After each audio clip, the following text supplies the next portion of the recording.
আসসালামু আলাইকুম। আজ আমরা আলাপ করব শিডিউল মেইনটেনেন্স নিয়ে। আমাদের অনেক সময় প্রয়োজন হয় যে এসকিউএল সার্ভারের একটা নির্দিষ্ট টাইম পর পর যেন ব্যাকআপ নেওয়া হয়, কারণ যে কোনো সময় সার্ভার ক্র্যাশ করলে বা কোনো ধরনের ভাইরাসের কারণে বা সিস্টেমের কারণে যদি উইন্ডোজ নষ্ট হয়ে যায়, সেই ক্ষেত্রে অনেক সময় ডেটাবেসটাও নষ্ট হয়ে যেতে পারে। তো এরকম সময় আমাদের ডেটাবেস ব্যাকআপ নেওয়া জরুরি, কিন্তু প্রতিদিন ব্যাকআপ নেওয়া বা প্রতি সপ্তাহে আপনি যেভাবেই সেট করেন আর কি, সেটা কিন্তু একটা হিউম্যান বিং এর পক্ষে বেশ বোরিং টাস্ক। মানে অনেক সময় খেয়াল না থাকতে পারে, বা ওই ব্যাকআপ নেওয়ার কাজটা করার জন্য আলাদাভাবে সময় ব্যয় করতে হবে। তো আমরা এই শিডিউল মেনটেন্যান্সের মাধ্যমে শিডিউল সেট করে রাখতে পারি যে অটোমেটিক একটা নির্দিষ্ট ড্রাইভে, সেভ ড্রাইভে হয়তো ব্যাকআপটা নিতে থাকবে।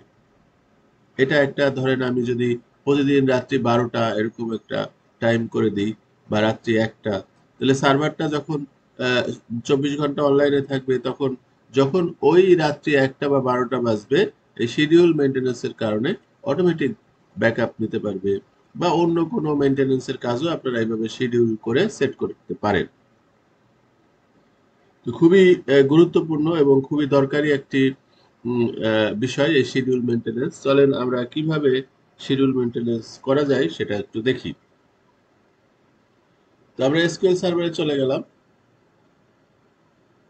এসকিউএল সার্ভারে এখানে এই যে ডেটাবেস সিকিউরিটি এভাবে যেতে যেতে ম্যানেজমেন্ট বলে একটা অপশন এখানে আছে। এই ম্যানেজমেন্টটা অবশ্য আপনারা যদি এসকিউএল এর ভার্সন, এসকিউএল সার্ভারের ভার্সন এক্সপ্রেস হয়, তাহলে কিন্তু থাকবে না। এটা এন্টারপ্রাইজ ভার্সন বা ডেভেলপার ভার্সনে থাকবে। সো এই ম্যানেজমেন্টের ভিতরে ঢুকতে হবে। ঢোকার পরে এখানে মেইনটেনেন্স প্ল্যান বলে একটা ফোল্ডার দেখতে পাবেন। এই মেইনটেনেন্স প্ল্যানেই আমাদের শিডিউল মেইনটেনেন্সটা সেট আপ করে রাখতে হবে বা তৈরি করে রাখতে হবে। তো চলেন আমরা একটা মেইনটেনেন্স প্ল্যান তৈরি করি। রাইট ক্লিক করে নিউ মেইনটেনেন্স প্ল্যান। তো মেইনটেনেন্স প্ল্যানের আমাদের একটা নাম দিতে হবে। আমরা এইটা কি জন্য করতেছি? তো ধরেন ডেইলি ব্যাকআপ, এটা এই মেইনটেনেন্স দিয়ে ডেইলি ব্যাকআপ নেওয়া হবে। ওকে,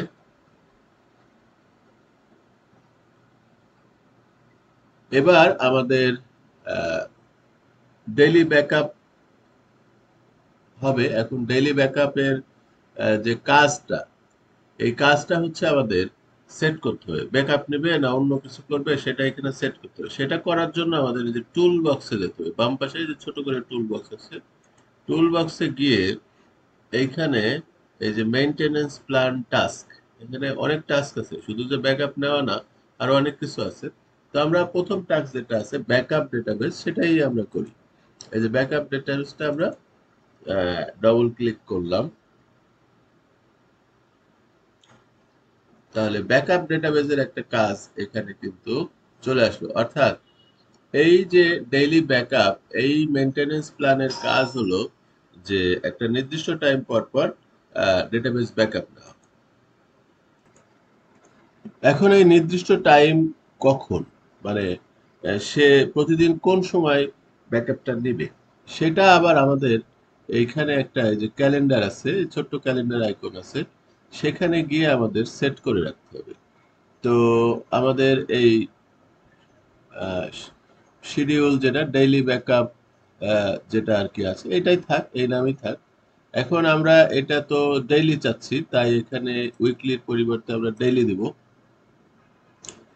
এরপরে এইখানে আমাদের আহ, কোন কোন সময় এই ব্যাকআপটা নিবে সেটা এখানে সেট করতে হবে। তো এখন বাজে 10টা 10 AM। আমরা দেখতে চাই যে অটোমেটিক ব্যাকআপ হয় কিনা। তাহলে আমরা এটা 10টা 12 AM করে দিই, যাতে 2 মিনিট পরেই এই ব্যাকআপটা হয়। আচ্ছা, তারপরে আমরা ওকে করে দিলাম।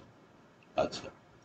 আর এই যে ডেইলি ব্যাকআপটা নিবে এইটার ক্ষেত্রে একটু এটাকে আমরা একটু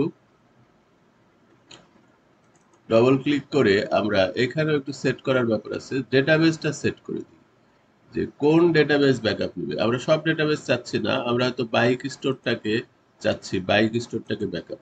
এখানে ডেস্টিনেশনটাও বলে দিতে হবে যে এটা আসলে কোথায় ব্যাকআপটা থাকবে রাখবে।